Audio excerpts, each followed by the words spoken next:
అందరి దృష్టి mini India పైనే. ఒక్కసారి మల్కాజ్గిరిలో బోని కొట్టేది ఎవరు గెలిచినా తొలిసారి పార్లమెంటుకు ఈటల వైపే సర్వే సంస్థల ముగ్గు. మోడీ రోడ్ షోతో మారిన సీన్, కుల సంఘాల మద్దతుతో మరింత బలం.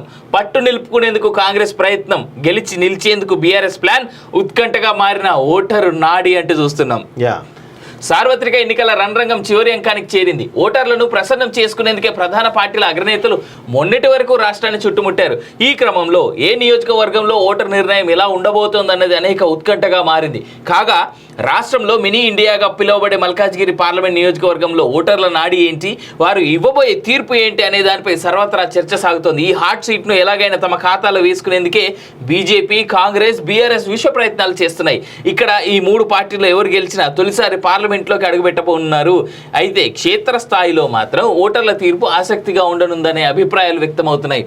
బీజేపీ తరఫున మాజీ మంత్రి ఈటల రాజేందర్ కోసం స్వయంగా ప్రధాని నరేంద్ర మోడీ రంగంలోకి దిగి రోడ్ షో నిర్వహించడం, సర్వే సంస్థలు ఈటలకే మొగ్గు చూపుతుండటంతో పాటు కుల సంఘాలు సైతం ఆయనకే జై కొట్టడంతో మల్కాజ్గిరి పొలిటికల్ సినారియో మరింత రసవత్తరంగా మారింది. కానీ ఎవరి ధీమా వారిదే అంట. ఈటల వ్యూహాత్మక వైఖరి. అసెంబ్లీ ఎన్నికల ఫలితాల అనంతరం మల్కాజ్గిరిలో తన యుద్ధ క్షేత్రంగా ఎంచుకున్న ఈటల రాజేందర్ మొదటి నుంచి కూడా ఇక్కడ వ్యూహాత్మకంగా వ్యవహరిస్తా ఉన్నారు. ఇప్పటి వరకు ఒక్కసారైనా బీజేపీ గెలవని స్థానంలో ఆత్మవిశ్వాసంతో అడుగులు వేశారు. బీజేపీ జాతీయ నాయకత్వం అండగా నిలబడడం, స్వయంగా మోడీ రోడ్ షో నిర్వహించడంతో సీన్ మొత్తం మారిపోయింది. రాజేంద్రుడి కోసం నరేంద్రుడే వచ్చాడనేటువంటి టాక్ ప్రజల్లో సానుకూల చర్చకు దారితీసింది.